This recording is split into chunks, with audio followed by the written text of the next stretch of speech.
RCN. Le son de la différence.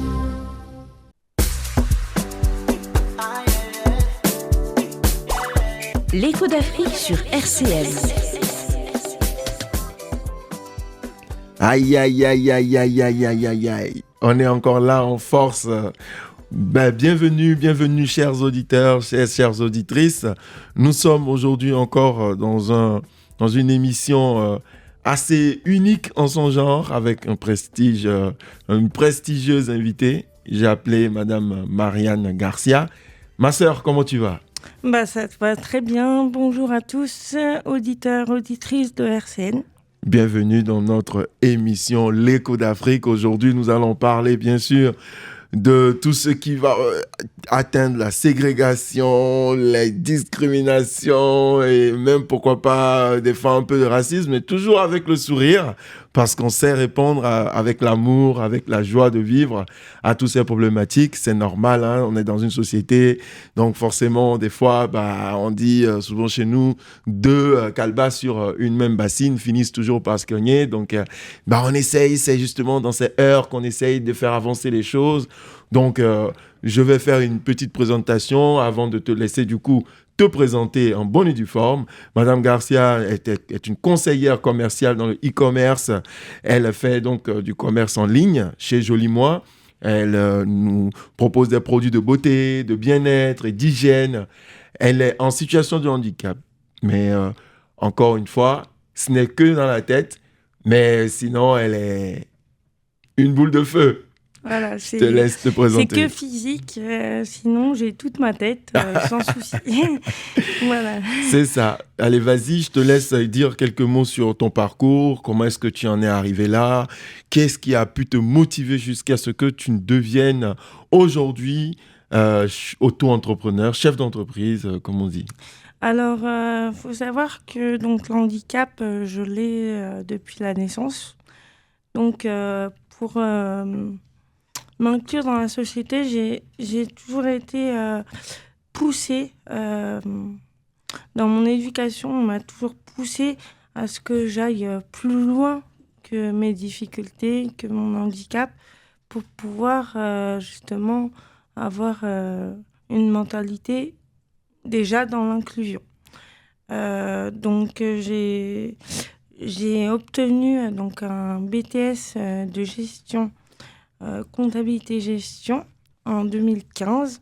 Bien. Et puis, j'ai ensuite voulu chercher de l'emploi salarial dans ce domaine. Et à cause de nombreux freins, en fait, liés à l'handicap, parce que souvent les recruteurs, ils me disaient votre lenteur nous empêchera d'être productif, ça vous empêchera d'être productif pour notre entreprise. Donc, c'est pas le profil qu'on recherche. Voilà, donc c'est les côtés négatifs que j'ai eus. Donc, du coup, au bout de 7 ans de recherche, je me suis dit, je vais changer d'orientation et je vais tester l'auto-entrepreneuriat. Et j'ai eu malheureusement dans ma première société entrepreneur la discrimination. Donc j'en suis partie parce que ça me convenait plus. Mais aujourd'hui, j'ai trouvé une société qui répond à mes besoins et surtout à mon éthique qui est de vouloir donner aux personnes pour aider les personnes, un peu comme l'aide aux personnes. Quand vous prenez l'exemple d'un auxiliaire de vie, oui. En fait, il apporte son aide à la personne pour gagner en autonomie, en confiance. C'est ça. Et moi, mon but, c'est ça. C'est d'être utile pour la personne. D'accord. Voilà. Effectivement, donc, dans ta société, tu accompagnes des gens sur les produits de beauté, de bien-être et d'hygiène pour qu'ils puissent se sentir bien dans leur peau. Voilà. Et donc ça, c'est vraiment un grand chapeau que nous te tirons à cette occasion que nous avons l'honneur de t'avoir dans notre émission. Je vais donc tout de suite passer à la première question qui nous tient aujourd'hui à cœur. C'est de savoir comment percevez-vous les différences, ou les similitudes d'ailleurs, entre les défis rencontrés par les personnes handicapées en Afrique et ici en France. Alors, moi, j'ai une connaissance par rapport à l'Afrique, notamment sur la communauté. J'ai su vis-à-vis de la communauté sénégalaise, parce que dans mon entourage, voilà, je connais un Sénégalais, donc on a pu en parler. Je sais que l'Afrique est un pays donc, en voie de développement. Et aujourd'hui, le handicap, encore aujourd'hui, est vu en Afrique comme quelque chose de maudit. Ce qui fait dit maudit, dit mettre à l'écart. Donc, je sais qu'aujourd'hui, il y a 80 millions d'Africains qui ont un handicap, qui soit moteur ou mental. Et donc, soit on le met, soit il va mendier, soit on le met à l'écart, il reste dans la famille, mais on le met à l'écart dans un espace en l'enchaînant, etc. Et on lui donne à manger, à boire, mais voilà, on ne l'inclut pas dans la famille. Et concernant l'emploi, voilà, il y a toujours un frein sur son inclusion, malgré l'envie grandissante de l'Africain qui a envie de travailler, qui a envie de... Voilà. Ok, je vois très bien que vous vous êtes bien documenté avant de venir. Bon, on va juste faire une petite rectificative ici, parce que beaucoup de personnes, effectivement, pensent que l'Afrique, c'est un pays. Mais je sais que c'était peut-être juste un lapsus de langage. L'Afrique n'est pas un pays. Voilà, Le Sénégal est un pays, par contre. Voilà, mais l'Afrique, c'est un continent. Voilà. Donc, et il n'y aura pas, justement, que un Africain ou des Africains qui se ressemblent. Peut-être ce qui se passe au Sénégal, déjà dans une communauté au Sénégal, n'est pas forcément quelque chose de général dans tout le Sénégal. Et donc, pas forcément aussi comme ça dans toute l'Afrique. Mais effectivement, je te rejoins que la notion du handicap n'a pas forcément la même avancée que ici en France. Et ça, je veux dire, il faut être aveugle pour ne pas le voir. Et d'ailleurs, en parlant de ça, ça nous amène à se poser la question, quels sont les obstacles communs qu'il peut avoir à l'inclusion des personnes, que ce soit la personne se situe en Afrique ou ici, qu'est-ce qui peut effectivement être que cette personne en situation de handicap ressente malgré lui, où qu'il soit? Alors, l'obstacle, c'est que, en fait, en France, malgré que ce soit un pays, dit comme pays développé, c'est qu'il y a toujours cette considération. Il y a toujours cette discrimination, ségrégation, mais de façon détournée, parce qu'aujourd'hui, il y a la nouvelle technologie, il y a la création de matériel pour nous permettre de se déplacer, pour nous permettre d'être autonomes. Il y a même de la main humaine pour venir à ça. Mais malgré tout, et d'où la similitude entre le continent africain et le continent européen, notamment avec le pays de la France. Voilà. La similitude, c'est qu'il y a toujours cette discrimination, hein, mais qu'elle est voilée par d'autres choses par-dessus. En fait. Voilà, on est plus utilisé aujourd'hui pour...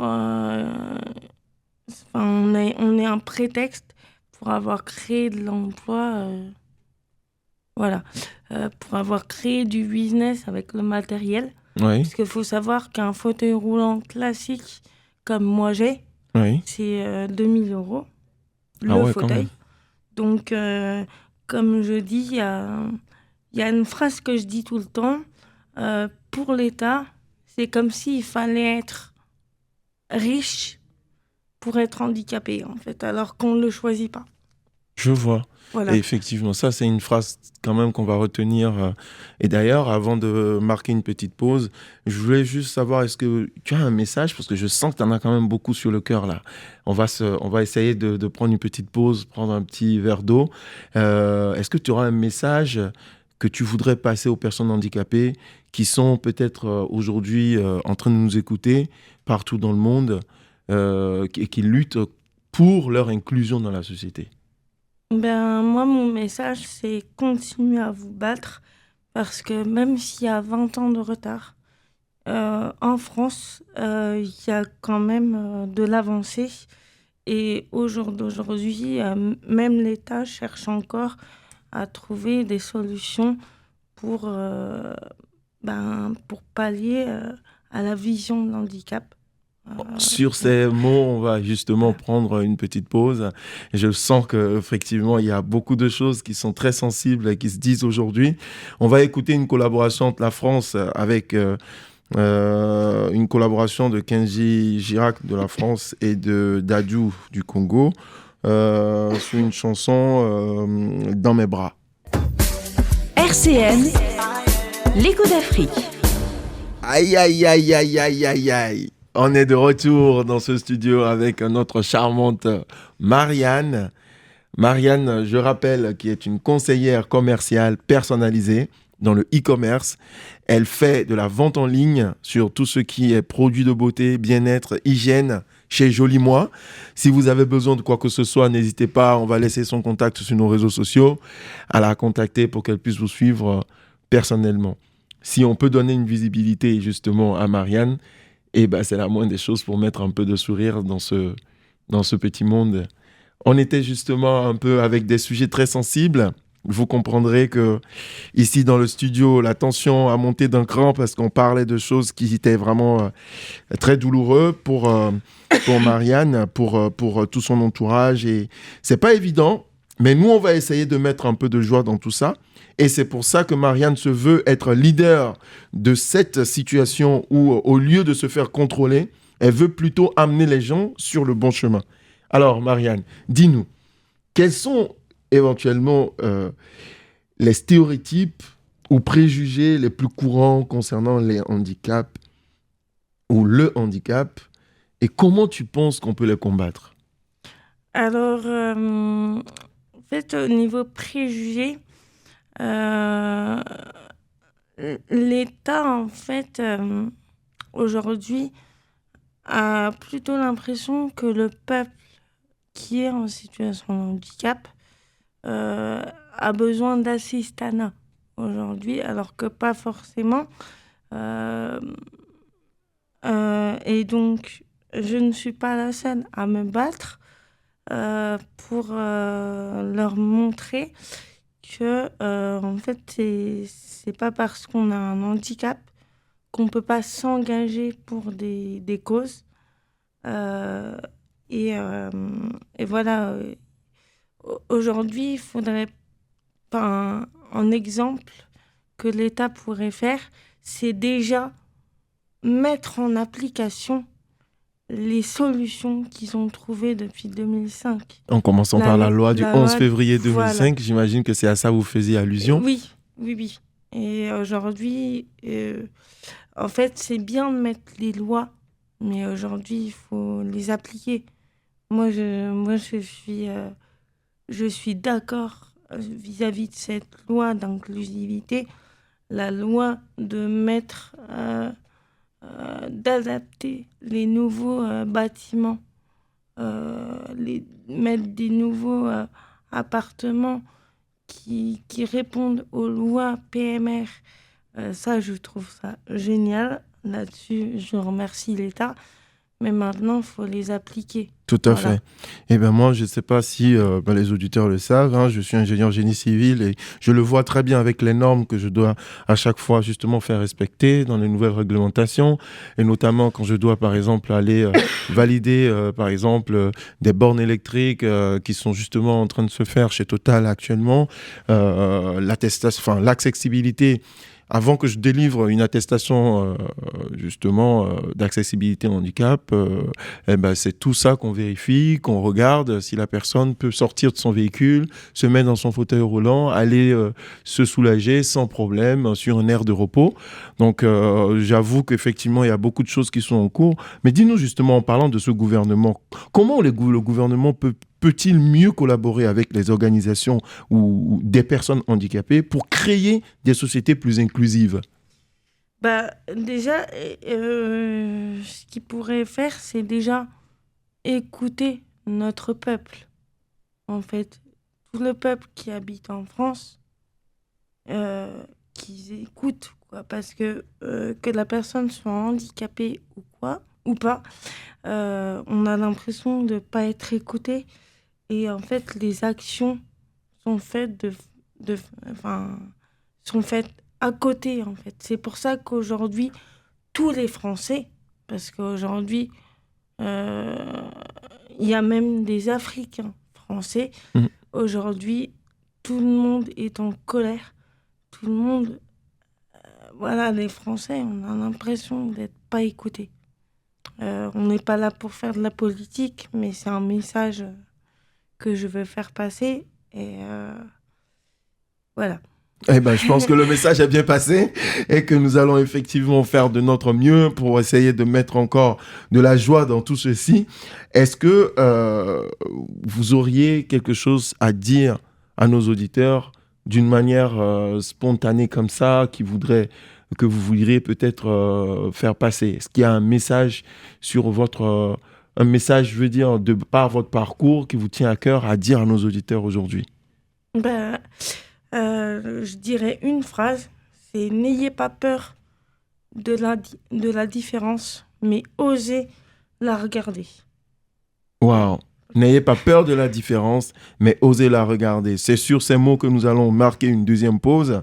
Une deuxième pause que je vous propose sur une collaboration franco-africaine toujours de Nino et de Aïra Star du Nigeria. L'écho d'Afrique sur RCM. Aïe, aïe, aïe, aïe, aïe, aïe. Nous sommes encore de retour sur cette émission. L'écho d'Afrique, nous sommes en compagnie de Marianne Garcia avec ce sourire. Oulala, si vous la voyez, je pense que ça me fait tellement plaisir de t'accueillir ici. On devrait le faire plus souvent, hein, Marianne. Oui, reviens nous voir très façon, souvent. Je pense qu'il y aura des émissions qui seront prévues en ma présence, notamment avec une autre consoeur qui est non-voyante. Tout à fait. Voilà. Et on pourra mettre un peu de piment dans le débat, tout en gardant le sourire, bien sûr. Hein, c'est pas le piment antillais, c'est pas du piment. Donc, ça me fait plaisir vraiment de te voir sourire comme ça, avec des sujets aussi sensibles qui sont pas faciles à évoquer. Je vais te poser encore quelques questions avant de te libérer. Hein. Marianne, si tu veux bien rester avec nous. Bien sûr, bien sûr. Quels sont pour toi les défis majeurs pour l'insertion professionnelle des personnes handicapées et quelles solutions existent-ils pour les surmonter? Alors, le défi pour nous, c'est de s'argumenter, c'est de se battre sur nos valeurs. Quand on est en entretien professionnel, pour être inclus dans la société, on va dire dit classique, hein, une entreprise ordinaire, on appelle ça comme ça, il faut mettre en avant ces valeurs pour que l'employeur montre qu'en fait, le handicap n'est pas un frein. Voilà, c'est ça. C'est ce que j'ai voulu faire dans mes recherches. Quand on revient à ce que je vous ai dit au début, c'était ce que j'essayais de faire. C'est ça. lors de mes recherches d'emploi pendant 7 ans et malheureusement, Voilà. ça n'a pas marché et tu as Voilà. dû te trouver effectivement Mais une porte de sortie. j'ai pu faire des stages Oui, dans ça une c'est déjà très entreprise bien ça. comme Socotec. Et c'est grâce à ça qui est d'ailleurs une que tu as acquis entreprise de des bâtiment. expériences. Oui. Ouais, ouais. Donc, Oui, donc voilà. entreprise de bâtiment que je connais bien puisque Socotec, c'est une boîte de contrôle. Et voilà, ça me ferait d'ailleurs plaisir d'aller travailler chez ce Socotec, un de ces quatre. On leur fait un petit coucou. L'avant-dernière question, dis-moi Marianne, comment peut-on sensibiliser sincèrement les communautés pour changer les mentalités et réduire la stigmatisation? Je donne encore l'exemple de cet après-midi, avant même d'arriver sur cette émission, où tu sors du bus, tu demandes à quelqu'un comment je peux me rendre sur la radio RCN et la personne épris de peur finalement se dit qu'est-ce que je dois faire? Non madame, je peux pas vous renseigner. Et ça, moi je l'ai vu parce que j'étais dans le bus en train d'arriver aussi au même moment par coïncidence et je vois la scène, même sans vous entendre, je pouvais voir la panique genre qui prenait ce monsieur parce qu'il se sentait perdu. Le pauvre, je ne l'en veux pas. Mais du coup, on est plein de personnes comme ça qui ne savent pas comment réagir en face de quelqu'un qui est en situation de handicap et qui demande de l'aide. Comment tu penses qu'on peut vraiment sensibiliser la communauté à changer de mentalité, à ne pas être autant stigmatisé? Aujourd'hui, il y a des sensibilisations à tout handicap qui sont proposées par des associations sportives, culturelles, comme l'APF ou même mon club sportif, l'USVH. Et donc, la solution, c'est ça. C'est que nous, on continue à se battre et qu'il ne faut pas lâcher. Je sais que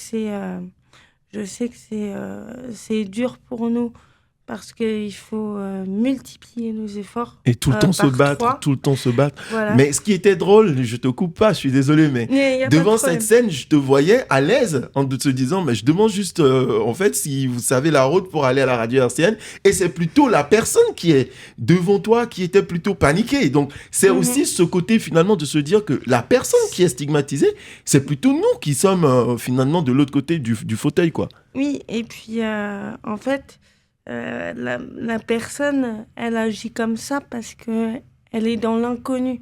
Elle ne connaît pas. C'est ça. Voilà. Elle n'a pas été confrontée à. Donc du coup, par peur, elle s'éloigne. Ah, ça, en tout cas, vraiment un petit coucou à tous ceux qui sont dans une situation de handicap dans le monde, plus spécifiquement à tous ceux qui sont dans la société africaine et qui vivent tous les jours au quotidien avec du handicap. Oui, tu voulais dire quelque chose, ma sœur. Ce que je préconise, excusez-moi de vous couper la parole, Vas-y. monsieur le présentateur. Voilà. Mais voilà, moi, ce que je préconise, c'est que chaque communauté, qu'elle soit française, africaine ou autre. D'ailleurs, on pourra en parler avec Cathy Garcia, donc une deuxième Garcia qui est non-voyante et africaine. À qui on fait un petit coucou au passage. Elle pourra vous suggérer aussi de faire des sensibilisations à tout handicap pour que tout le monde sache comment agir face à ça et pour qu'ils voient qu'en fait, on est des personnes comme vous et qu'on a toujours une solution pour pallier à nos difficultés. Justement, en parlant de solutions, ce qui te rassure sur ces dernières questions, quel est le rôle justement que tu penses que la technologie joue dans l'amélioration de la vie des personnes handicapées ? La technologie peut jouer sur un rôle majeur. Tu peux donner des exemples concrets, par exemple ? De la personne. Oui. Par exemple, quelqu'un qui n'a pas de jambes, qui n'a pas de bras, qui est amputé, ce qu'on appelle, il y a du matériel qui existe, qui s'appelle des prothèses.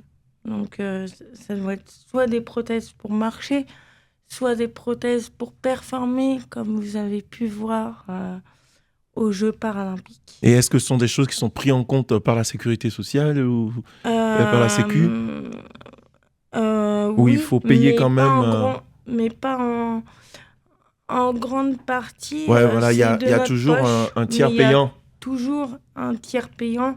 il y a toujours une partie de la Sécu. Alors, si je dis pas de bêtises, j'ai vu passer qu'il y a une loi qui sortait en 2025, Oui. qui devrait normalement abolir ça, mais est-ce que c'est valable sur tout et sur quoi? On ne sait pas encore, mais ça viendra en tout cas renforcer. C'est pas concrétisé, voilà, mais ça viendra renforcer ça revient à ce que je vous ai dit la loi du 11 tout à l'heure. février. C'est une super loi qui montre qu'en final, le matériel pour l'handicap n'est plus que du business, mais aussi un besoin. Parce que jusque-là, c'est juste un avis personnel. Mais tu ressens que c'est plus du business que du... Oui, c'est ça. Ok. C'est vrai c'est que... mon avis personnel. Hein. Ça, je juge personne. Oui. On n'est pas là pour juger en radio. Donc, c'est pour ça que c'est très je clair. dis ça. Donc, la loi voilà. de 2025 viendra renforcer la loi du 11 février 2005. Et j'espère que ces deux lois seront appliquées. Moi, tout à fait. Eh bien oui, parce que ça ne sert à rien d'avoir des lois qui ne sont pas appliquées. Si la loi n'est pas appliquée, la mentalité ne changera pas. Ne changera pas. Et c'est sur ces mots, justement, que nous remercions Marianne d'être passée en studio. Nous remercions à l'antenne. Donc, il y a Joris qui nous a accompagnés et qui a fait la partie technique. Nous sommes vraiment très contents d'avoir pu faire passer cette émission qui tenait tellement à cœur à Marianne et à moi-même personnellement. Je vais donc vous proposer de finir en beauté avec une chanson de Rema qui a fait un featuring avec Crayon. On termine sur ce son de l'artiste Crayon issu de son album 12. À très bientôt. RCN, www.rcn-radio.org